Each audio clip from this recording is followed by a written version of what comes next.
कि आपके साथ हम जय श्री राम बोले कि जय भीम बोले? जय भीम भी बोलता हूँ, जय श्री राम भी बोलता हूँ। जी। तो अंबेडकर अंबेडकर क्या फैशन बन गया है कहना? आप उन्हें पूछते हैं, जय भीम कहते हैं, इसके बाद भी? देखिए, बाबा साहब डॉक्टर भीमराव अंबेडकर का नाम लेना ये फैशन का विषय नहीं है। जी, फैशन का विषय नहीं है ना? ये फैशन का विषय अमित शाह नहीं है। गलत थे। रविदास जो है दोम क्या नहीं खाएंगे, दोम जो है चमार क्या नहीं खाएंगे, ये उनके घर नहीं जाएंगे, वो उनके घर नहीं जाएंगे। आपका अपना ही घर ठीक नहीं है, फिर दूसरों से कैसे आप मुकाबला करते हैं और तुलना करते हैं? अब जैसे जैसे समाज शिक्षा की तरफ आगे बढ़ रहा है, ये दूरियां मिटी। मतलब अब चमार दोम के यहाँ खाना खा रहा है, दोम चमार के यहाँ खाना खा रहा बिल्कुल। है। नमस्कार, मेरा नाम ज्ञानेश्वर है और आपने देखना शुरू किया है लाइव सिटीज। अभी देखिए, पूरे देश में राजनीति में सबसे अधिक किसी बात की चर्चा हो रही है तो वह चर्चा है दलित विमर्श की और दलित राजनीति की। बिहार में 2025 में बिहार विधानसभा का चुनाव है, तो हमने सोचा क्यों न दलित विमर्श पर चर्चा करने के लिए बीजेपी के वरिष्ठ नेता, बिहार सरकार के मंत्री, अनुसूचित जाति जनजाति कल्याण, अब देखिए दलितों के कल्याण की जिम्मेवारी किसे सौंप दी गई है? जनक राम जी को। उसी समाज से आते हैं। जनक राम जी, बहुत स्वागत है आपका लाइव सिटीज के दफ्तर में। धन्यवाद।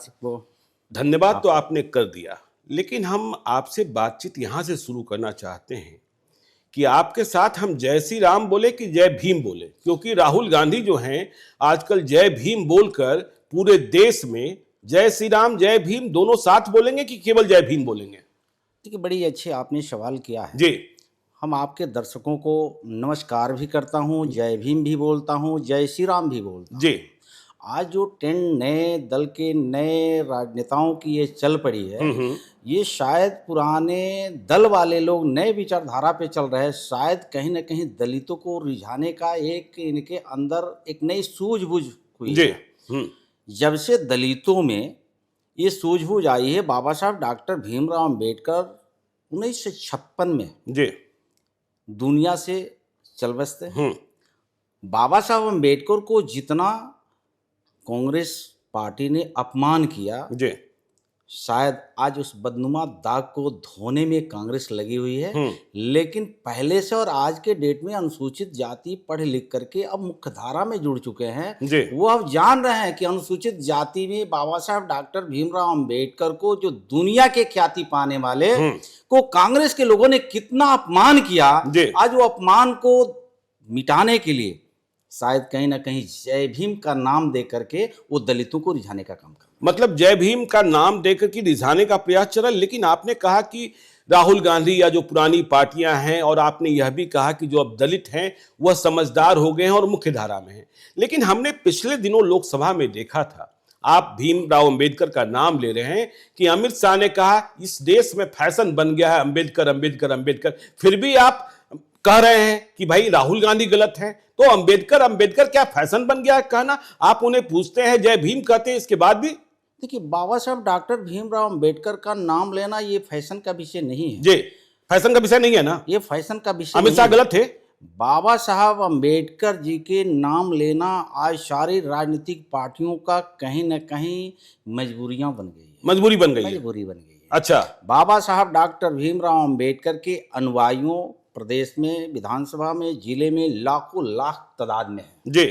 ये मतदान करते हैं। तो बाबा साहब अंबेडकर जी ने लोकतांत्रिक तरीके से एक वोट देकर के सरकार चुनने का अगर मौका दिया है, जी, तो कांग्रेस ने तो देश आजाद हुआ तब से लेकर के लगभग 46 साल तक एक मुश्त सरकार चलाई है।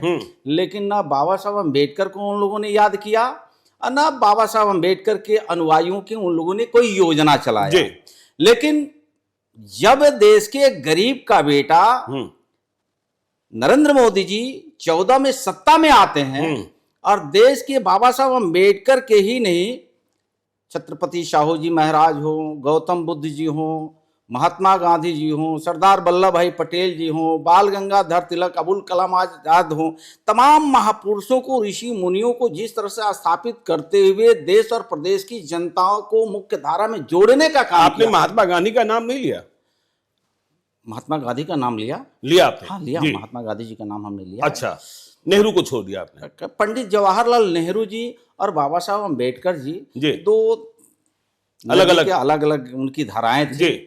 अगर वो धारा एक साथ होता, बाबा साहब अम्बेडकर की बातों को अगर कांग्रेस के पंडित जवाहरलाल नेहरू अगर मान लिए होते, महात्मा गांधी मान लिए होते, तो शायद आज ना पाकिस्तान बटा होता, ना दलितों के बीच आज जो खाइयां बनी है, गैर बराबरी बनी हुई है। दलितों के बीच खाइयां है, इस सवाल पर हम आएंगे, लेकिन इसके पहले देखिए, आपने कहा समझदार हो गए हैं दलित।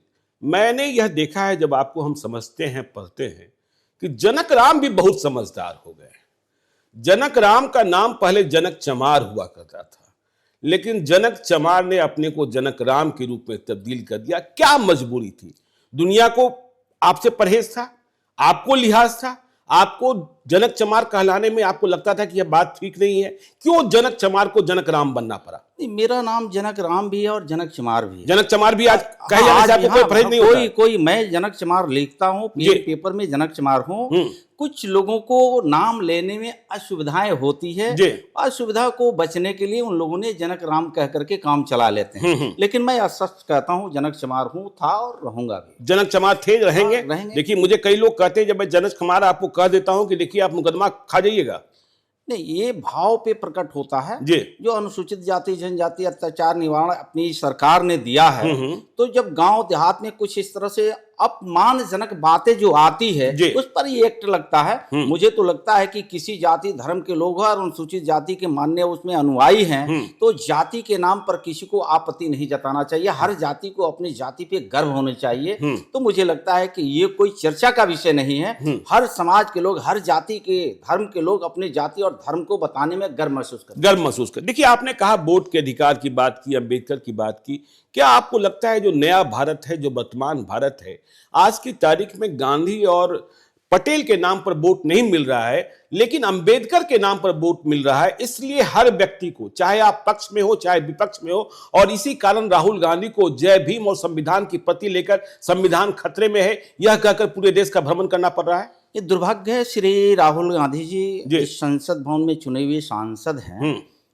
आप खुद कहें कि पंडित जवाहरलाल नेहरू और महात्मा गांधी जी के नामों पे आज वोट नहीं है, तो इसका जवाब गांधी जी को देना, राहुल गांधी जी को देना चाहिए।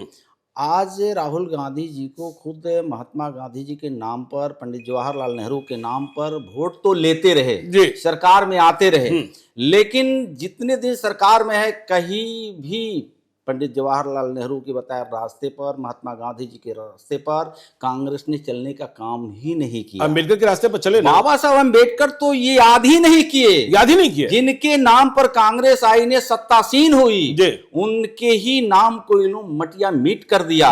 ये तो नाम, जब महात्मा गांधी जी की स्वच्छता, महात्मा गांधी जी की स्वच्छता का अभियान कभी कांग्रेस ने चलाई नहीं। ये तो देश में प्रधानमंत्री नरेंद्र मोदी जी आते हैं और स्वच्छता लेकर के चलते हैं, तो इनकी दिमाग खुलती है। तो कांग्रेस सत्ता में रह करके अपने महापुरुषों को भूल गई। ये बाबा साहब अम्बेडकर को कभी इन लोगों ने याद ही नहीं किया।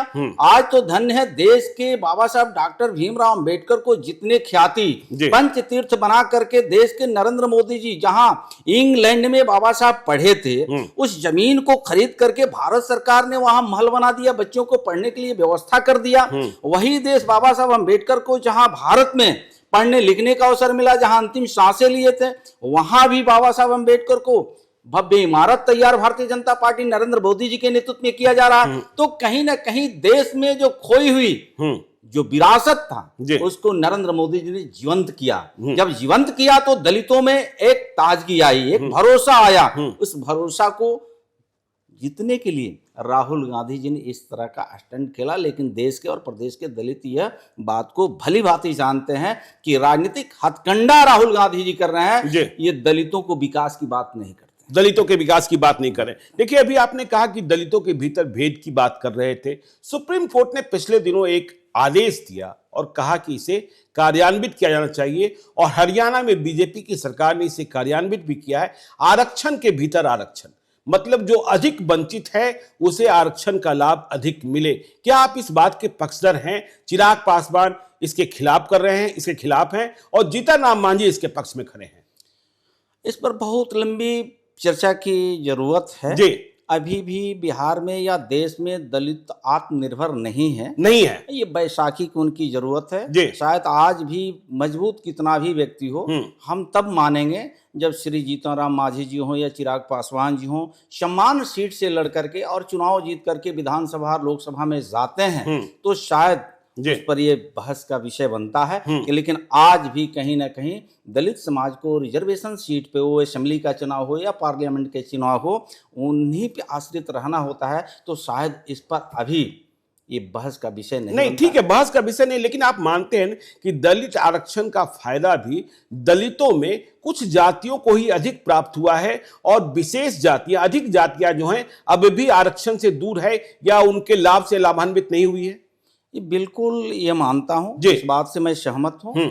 ये परिवार पीढ़ी दर पीढ़ी जो राजनीतिक लाभ उठा रही है, उस पर राजनीतिक दल को जरूर विचार करना चाहिए। अच्छा, आप कह रहे हैं जो राजनीतिक पार्टियां हैं या राजनीतिक लोग हैं जो परिवार दर परिवार जो लाभ उठा रहे हैं, उन्हें आरक्षण छोड़ना चाहिए? नहीं, छोड़ना नहीं चाहिए। अच्छा जी, आरक्षण छोड़ने की बात नहीं कर रहा हूं, लेकिन पीढ़ीगत पीढ़ी वंशानुगत ये जो लोकतंत्र को अपने ही परिवार से लाभ देने की जो बात चल रही है, शायद इससे उस परिवार के लोगों को कहीं ना कहीं इस पर विचार करना चाहिए, इससे दूर जाना चाहिए। जब हम उस समाज के हित की बात करते हैं, जब उस समाज को हम विकास की बात करते हैं, मुख्य धारा में जोड़ने की बात करते हैं, तो शायद हम निरंतर अगर मेरे ही परिवार के लोग राजनीतिक लाभ लेते रहेंगे तो शायद मेरे पीछे बहुत लंबी कतार मेरे समाज के लोग खड़े हैं, वो समाज को कभी हम मौका ही नहीं दे पाएंगे। मुझे लगता है कि राजनीतिक दल के लोगों को जो राजनीतिक लाभ शुरू से अब तक लेते आए हैं, उनको पीछे वाले अपने समाज को चिंता करके उनको भी राजनीतिक सहभागिता लेने और देने की आवश्यकता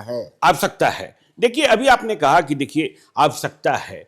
जब हम बिहार के परिप्रेक्ष्य में देखते हैं और बिहार में करीब 20% दलित आबादी और सबसे बड़ी आबादी पासवान और रविदास, देखिए राम हैं आप, रविदास हैं, लेकिन जब हम बिहार में सत्ता में हिस्सेदारी देखते हैं, भागीदारी देखते हैं, तो यह महसूस होता है कि बराबरी हैं आप दोनों, लेकिन कब्जा तो कर लिया पासवान ने, आपको मौका कहां मिला, और बीजेपी वालों को तो मौका और भी कम मिला। आप तो एक बार लड़े भी, वहां से सांसद भी बने, इसके बाद क्या हुआ क्या नहीं हुआ, जिसके कारण आपको बिहार की राजनीति संभालनी पड़ी, और अब अकेले सांसद हैं मनोज राम, वो भी कांग्रेस के। तो क्या पासवानों ने राम का हक मार लिया? ये हक मारे की बात नहीं, हम सब अनुसूचित जाति समाज के लोग हैं। पासवान भी है, रविदास भी हैं, धोबी भी है, रजवार भी है, खटीक भी है, खरवार भी है। ये सब अनुसूचित जाति के अगर एक साथ हैं, उसकी आबादी 20% है, तो 20% में सबकी हिस्सेदारी बनती है। उसमें किसी को 19 मिलता है, किसी को 20 मिलता है। हमने पूर्व में इसी बात को चर्चा किया है कि सबकी हिस्सेदारी की आवश्यकता है। राजनीति में भी सभी समाज की सहभागिता की आवश्यकता है। अगर कहीं ना कहीं अगर 19-20 हुआ है, तो इसके पूर्व में भी कभी जगजीवन राम जी हुआ करते थे, मीरा कुमार जी हुआ करते थे, राम सुंदर दास जी हुआ करते थे, रमई राम पूर्णवासी राम जी हुआ करते थे। आज उसी परिधि में एक समाज को कहीं ना कहीं आप चिन्हित करके बता रहे, तो मुझे लगता है कि हम अनुसूचित जाति की हम सब भाई हैं, और रिजर्वेशन सीट पे जिसको अगर भाई को मिलता है, वो अनुसूचित जाति के लोगों ने उनको मौका मिलता है। लेकिन मैं पहले भी कहा कि जो हमारे कमजोर समाज के लोग हैं, उनका प्रतिनिधित्व अगर मिलता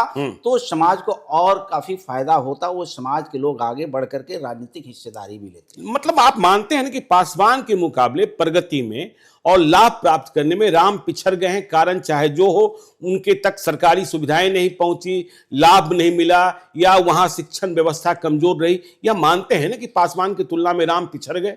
ये राजनीतिक कहीं ना कहीं नुकसान तो रविदास को हुआ है, जितना इसको प्रतिनिधित्व मिलना चाहिए नहीं मिला है। लेकिन मुझे लगता है कि ये देश स्तर पे हम देखते हैं, प्रदेश स्तर पर देखते हैं, तो समाज समाहित हर पार्टी करने का प्रयास किया, लेकिन पूर्ववर्ती सरकार तो किया लेकिन दिया नहीं। लेकिन आज जिस तरह से एनडीए सरकार में आप देख रहे हो कि एनडीए सरकार में माननीय मुख्यमंत्री नीतीश कुमार जी के नेतृत्व में 4 दलित परिवार के बेटा कैबिनेट मंत्री बने हुए हैं, 2 भारतीय जनता पार्टी के कोटे से, यानी पूरे बिहार में 6 अनुसूचित जाति के बेटा कैबिनेट मंत्री बनकर के समाज को सेवा दे रहे हैं।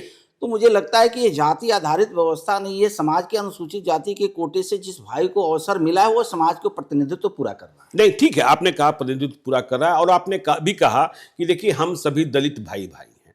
लेकिन देखिए, यह बात कहने की होती है जनक राम जी, देखिए, जब चर्चा होती है तो कहा जाता है अनटचेबिलिटी की बात होती है कि ब्राह्मणों ने, क्षत्रियों ने, भूमिहारों ने ये दलित को अपने घर में बैठने नहीं दिया, उनके घर खाना खाने नहीं दिया, उनका बना हुआ खाना नहीं खाते। लेकिन आपके यहाँ भी तो बहुत है कि रविदास जो हैं डोम क्या नहीं खाएंगे, डोम जो हैं चमार क्या नहीं खाएंगे, ये उनके घर नहीं जाएंगे, वो उनके घर नहीं जाएंगे। आपका अपना ही घर ठीक नहीं है, फिर दूसरों से कैसे आप मुकाबला करते हैं, तुलना करते हैं दूसरों से? में हम थोड़ा सा पीछे चलेंगे जी। तो जैसे जैसे समाज में शिक्षा के प्रति जागृति आ रही है, समाज शिक्षित हो रहा है, ये तो बंधन टूट रहा है। रूढ़िवादी जो व्यवस्थाएं थी, जिनके हाथों में देश को, प्रदेश को चलाने के जनता ने मौका दिया था, इस पर कोई पूर्ववर्ती सरकार काम किया नहीं। आज जैसे जैसे शिक्षा के प्रति अनुसूचित जाति के सभी समाज के लोगों में मतलब है नहीं, ये परेशानी है। बिल्कुल बिल्कुल ये परेशानी है। जहाँ शिक्षा की अभाव थी, जो समाज शिक्षित नहीं था, रूढ़िवादिता उसमें थी, अंधता था उसमें। अब जैसे जैसे समाज शिक्षा की तरफ आगे बढ़ रहा है, ये दूरियां मिट रही है। मतलब अब चमार डोम के यहाँ खाना खा रहा है, डोम चमार के यहाँ खाना खा रहा है। बिल्कुल। अब अनुसूचित जाति एक प्लेटफॉर्म पे आकर के देखे होंगे कि देश में कभी कभी ऐसा अवसर आता है, हम सभी समुदाय के लोग एक साथ आकर के अपनी मांग को रखते हैं और सरकार मानने के लिए बाध्य भी हो जाती है। सरकार मानने के लिए बाध्य भी। चलिए देखिए, अभी आपने कहा कि नीतीश कुमार अनुसूचित जाति जनजाति कल्याण बिहार में एनडीए सरकार की बात भी की। आज हम लोग 11 फरवरी को बैठे हैं और कल 12 फरवरी है, रविदास जयंती का आयोजन भी आप कर रहे हैं पटना के बापू सभागार में। आपको लगता है नीतीश कुमार ने सच में बिहार का विकास किया है और दलितों की भलाई की है, या सब कुछ बीजेपी ने ही किया, या फिर नीतीश कुमार जो कहते हैं हमने किया है ना जी, हमने किया है ना जी, और तेजस्वी कहते हैं कि क्या किया?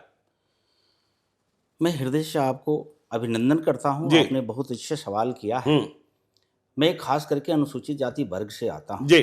और जिस तरह से राज्य के मुखिया आदरणीय नीतीश कुमार जी एनडीए को एक कुनबा तैयार करके और राज्य में 2005 से सरकार में आए और राज्य के मुख्यमंत्री बनकर सभी समाज के लोगों को एक साथ समाहित करके, उसमें खास करके जो वंचित समाज था, जो बाबा साहब अम्बेडकर जी का, दीनदयाल उपाध्याय जी का, श्यामा प्रसाद मुखर्जी जी का, महात्मा गांधी जी का, राजेंद्र प्रसाद जी का, तमाम महापुरुषों को जो सोच था कि अंतिम पंक्ति में बैठे लोगों को जब तक हम रोटी, कपड़ा, मकान, आवास नहीं दे पाएंगे तब तक हमारा राज्य सुदृढ़ नहीं होगा, विकसित नहीं होगा। जब राज्य विकसित नहीं होगा तो देश विकसित नहीं होगा। उसी कड़ी में माननीय मुख्यमंत्री नीतीश कुमार जी बिहार के कमजोर वर्ग के लोगों के लिए जिस तरह से विभाग में अनुसूचित जाति जनजाति कल्याण मेरे कंधे पर दायित्व दे करके सरकार ने काम दिया है, इस विभाग में बड़े पैमाने पर समाज के बीच में 2 बार भाग भी गए थे नीतीश कुमार।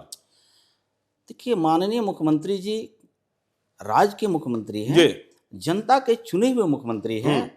कभी भी उनका निर्णय जनता हित में होता है, वो कभी भी परिवार हित की बात नहीं करते हैं। तो जब महागठबंधन में गए थे तब भी जनता के हित में गए थे? जनता के हित में कहीं भी माननीय मुख्यमंत्री जी रहते हैं, वो स्पष्ट है और बिहार की जनता भी जानती है कि वो जनता की विकास, राज्य की विकास सर्वोपरि रखते हैं। उनके सामने परिवार ने कई बार सार्वजनिक मन से माननीय मुख्यमंत्री जी ने कहा है कि बिहार का 13 करोड़ आबादी मेरा परिवार है। लेकिन कुछ लोगों को ये मानना है कि मेरा परिवार ही बिहार है, बिहार ही मेरा परिवार है, तो शायद इस बात में मत भिन्नता होती है।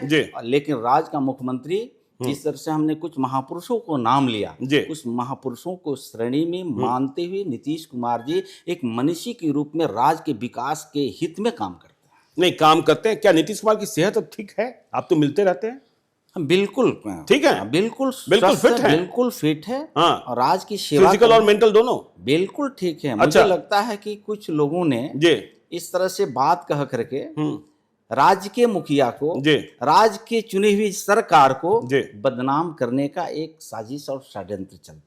अच्छा, षड्यंत्र रचा है। अच्छा देखिए, एक बात होती है जब बिहार की बात होती है, देखिए सबसे ज्यादा पिछड़ापन तो आप ही क्या है, लेकिन बिहार में जब नीतीश कुमार कहते हैं कि हमने बहुत किया है ना जी, हमने बहुत किया है ना जी, लेकिन बात आ जाती है बिहार की शिक्षा व्यवस्था पर।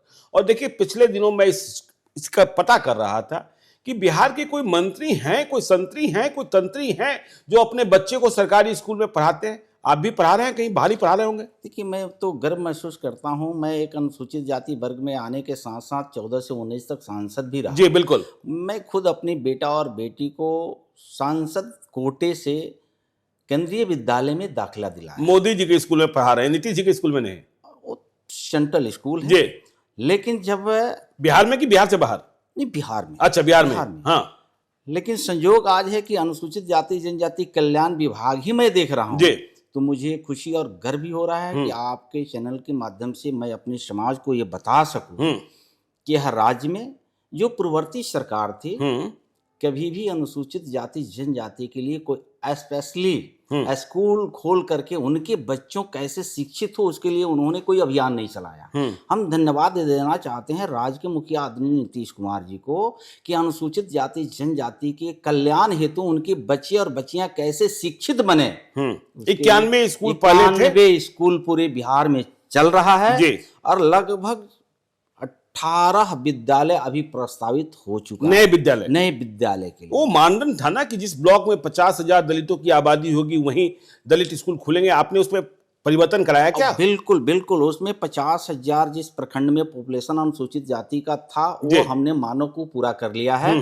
अब 25 से 30,000 जहां अनुसूचित जाति के पॉपुलेशन है उसमें हम स्कूल खोलने के लिए प्रस्ताव बना करके माननीय मुख्यमंत्री जी के पास भेजा जा रहा है और सर्वसम्मति से पारित भी करा लिया जा रहा है। मेरा सरकार से ये मांग भी था और सरकार मान भी रही। मैं सरकार का एक मंत्रिपरिषद का सदस्य होने के नाते भी दर्शक को बताना चाहता हूँ। बिल्कुल बताइए ना कि पूरे बिहार में 243 विधानसभा है, लगभग 125 विद्यालय अगर 191 चल रहा है और 18 प्रस्तावित है, बाकी जो विधानसभा बच गया है आने वाला 5 साल के अंदर हम 243 अनुसूचित जाति जनजाति आवासीय विद्यालय देने का काम करने, मतलब 2030 के पहले आप सारे विधानसभा में एक 720 यूनिट का माननीय मुख्यमंत्री जी के आदेशानुसार निर्देशानुसार अनुसूचित जाति के बच्चे और बच्चियों को पढ़ने के लिए विद्यालय मिल जाएगा। मतलब इसका आप यह कहना चाहते हैं कि 2025 के विधानसभा चुनाव के बाद भी नीतीश कुमार मुख्यमंत्री बने रहेंगे?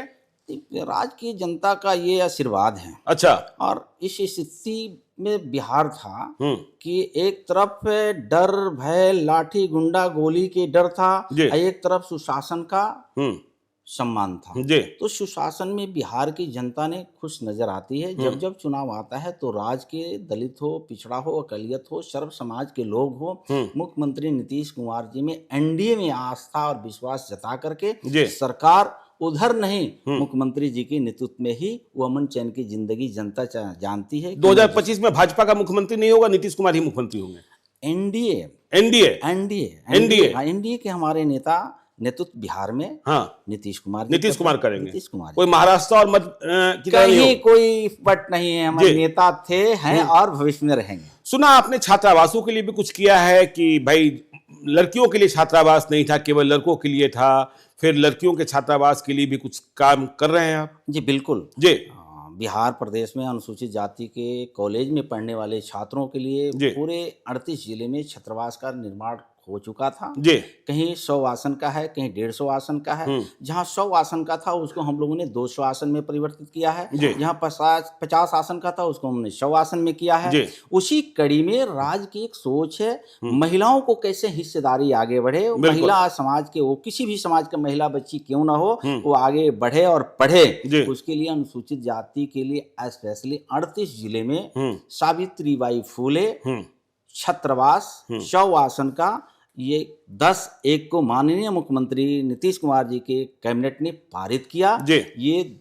बिहार प्रदेश के दलितों के एक खुशी की बात है। हाँ, बिहार प्रदेश के मुख्यमंत्री जी ने, ये देश का पहला मुख्यमंत्री बिहार आदरणीय नीतीश कुमार जी होंगे कि सावित्रीबाई फूले के शिक्षा के नाम पर, प्रथम शिक्षा महिला सावित्रीबाई फूले के नाम पर अनुसूचित जाति की बच्चियों के लिए 38 जिले में छात्रावास दे करके राशि लगभग उस पर खर्च हो रहा है 1,86 करोड़ रुपया। 186 करोड़ रुपया। आपके विभाग को भी पैसा मिलने लगा है? बिल्कुल, पैसे की कमी नहीं। अनुसूचित जाति जनजाति के वो पढ़ने के लिए, छात्रावास के लिए, पोशाक के लिए, साइकिल के लिए, छात्रवृत्ति के लिए कहीं कोई दिक्कत नहीं है। दिल खोल करके सरकार अनुसूचित जाति को मुख्य धारा में जोड़ने का काम। बजट में कुछ और लेकर आ रहे हैं? बिल्कुल लेकर आ रहे हैं। आने वाले दिनों में बहुत खुशखबरी अनुसूचित जाति के समाज के। अच्छा, कल रविदास जयंती के दिन आपने पूरे बिहार के विकास मित्रों को बुला लिया है। मुझे याद है 2010 में 3,000 में नियुक्ति हुई थी, आज 25,000 रुपए।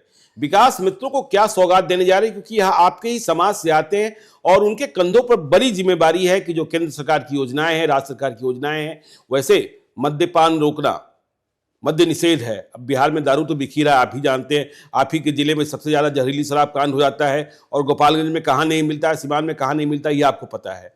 दहेज कितना बंद हो गया, कितना चालू है, यह भी आपको पता है। विकास मित्रों के लिए क्या पैकेज लेकर आ रहे हैं और क्या प्लान है, इनकी तरक्की कैसे होगी? देखिए, ये विकास मित्र यही सरकार, एनडीए की सरकार, राज्य के मुख्य आदरणीय नीतीश कुमार जी की सोच की देन है।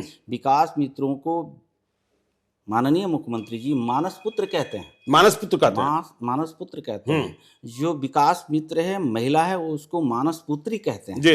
मानस पुत्र और पुत्री को पूरे बिहार में लगभग 9,886 हर पंचायत 1-2 वार्ड मिला करके इतनी बड़ी संख्या में, ये 2010 में जो एनडीए के नेतृत्व माननीय मुख्यमंत्री स्वयं कर रहे थे हैं, आपने ये तय किया कि अनुसूचित जाति की बस्तियों में एक विकास मित्र रहेगा।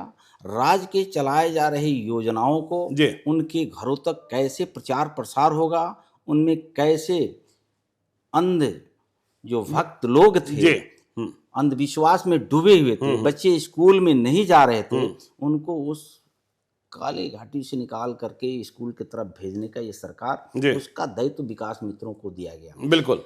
10 में उनकी नियुक्ति 3,000 रुपये, नियुक्ति 3,000 रुपये। आज यह सरकार ने उनको 25,000 रुपये करके आर्थिक रूप से सशक्त करने का काम किया।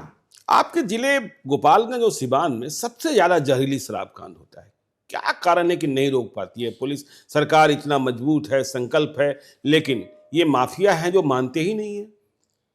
सरकार कानून बनाती है जी, पालन करने के लिए कई तरह के प्रशासनिक महकमे को लगाया जाता है। ये दोनों तरफ से कुछ ना कुछ लैप्सेज है। बिल्कुल है। समाज को भी समाज हित में काम करने के लिए, जब नशा लेना अहित है, समाज के अहित है, तो शायद हम जो शिक्षित समाज के लोग होते हैं, इससे कहीं ना कहीं नुकसान होता है तो लोग स्वतः छोड़ रहे हैं। लेकिन जो अशिक्षित परिवार है, शायद इससे निकलने में थोड़ा समय लग रहा है। इसीलिए तो समाज को समय समय से जागृति के एक अभियान चलता है। जैसे मुख्यमंत्री जी ने जब अपने अभियान में चलते हैं, यात्रा पे रहते हैं, तो बाल विवाह हुआ, दहेज प्रथा हुआ, मद्य निषेध हुआ, तमाम इस विषयों पे प्रकाश डाला जाता है, और लगता है कि आने वाले दिनों में समाज में जागृति भी आई है, समाज जागरूक हुआ है, समाज समझदार भी हुआ है, इसमें कमी भी आ रही है। जीविका दीदी और विकास मित्र के बारे में कहा जाता है कि ये नीतीश कुमार के एजेंट हो गए हैं, सरकारी एजेंट। और उधर लालू यादव कह रहे हैं कि 2025 में हम तेजस्वी यादव को मुख्यमंत्री बना ही देंगे। लालू यादव आपके ही जिले के हैं। तेजस्वी यादव में कुछ संभावना आपको दिखती है कि बल्ब फ्यूज है? श्री लालू प्रसाद यादव जी का एक समय था जी, वो समय निकल चुका है, वो समय खत्म हो चुका है। कांग्रेस मुक्त बिहार बनाने के लिए बिहार की जनता ने श्री लालू प्रसाद यादव जी को, सर्व समाज के लोगों ने, आप लोगों ने भी साथ दिया था, सभी समाज के लोगों ने।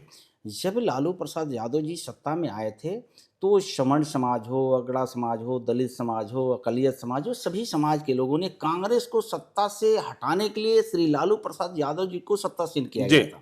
लेकिन 90, 95 और 95 2000 के बीच में जो राज्य में देखने को मिला, शायद अब ईश्वर न करे कि इस तरह के बिहार में उस तरह की घटनाएं घटित हो, आज के नौजवानों के सामने वो नजर आए। शायद वह दिन अब निकल चुका है। तो लालू यादव जैसे ही तेजस्वी यादव भी हैं।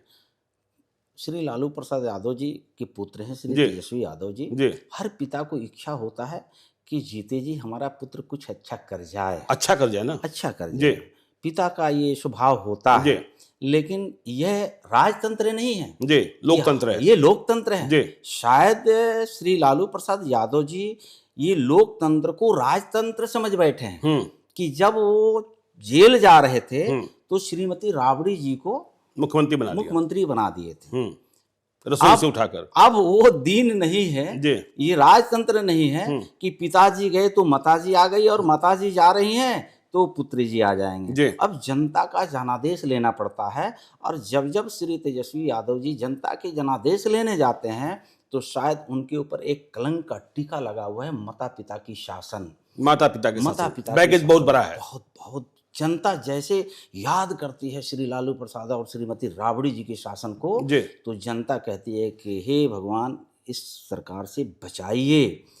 फिर नीतीश कुमार को जनता आशीर्वाद देती है कि वह सरकार फिर दिन ना, वो काला दिन फिर ना आ जाए, तो शायद श्री तेजस्वी यादव जी का जो सोच है वहीं धरे के धरे रह जाता है। अभी वेटिंग पीरियड ही है। ये कभी लालू जी की सपना बिहार की जनता अब पूरा नहीं होने देगी। चलिए, तो देखिए, ये जनक राम जी थे, इन्होंने दलित विमर्श के बारे में बोला, दलित राजनीति के बारे में अपनी राय रखी और कहा कि देखिए, जिन्हें कम मिला है लाभ आरक्षण का और जिन्होंने अधिक प्राप्त कर लिया है, दोनों मिलकर सोचें। और जो दलित समुदाय में, समाज में आप भीतर में जो विकृतियां हैं वह भी खत्म होना चाहिए कि भाई आप दूसरे से अपेक्षा करते हैं कि वह आपको गंदे ख्याल से न देखें, तो आप अपने भीतर तो पहले ठीक कर लीजिए। तो जनक राम जी से आगे भी हम चर्चा करते रहेंगे। बिहार में चुनाव का साल है और कल ये रविदास जयंती भी मना रहे हैं। तो आज के लिए इतना ही, हमें दीजिए इजाजत और देखते रहिए लाइव सिटीज को। यदि अब तक आपने हमारे यूट्यूब चैनल लाइव सिटीज को सब्सक्राइब नहीं किया है तो जरूर कर लीजिएगा और यदि इस वीडियो को फेसबुक पेज के माध्यम से देखें तो पेज को लाइक कीजिएगा, हैंडल एक्स पर भी हमें फॉलो कीजिए। धन्यवाद।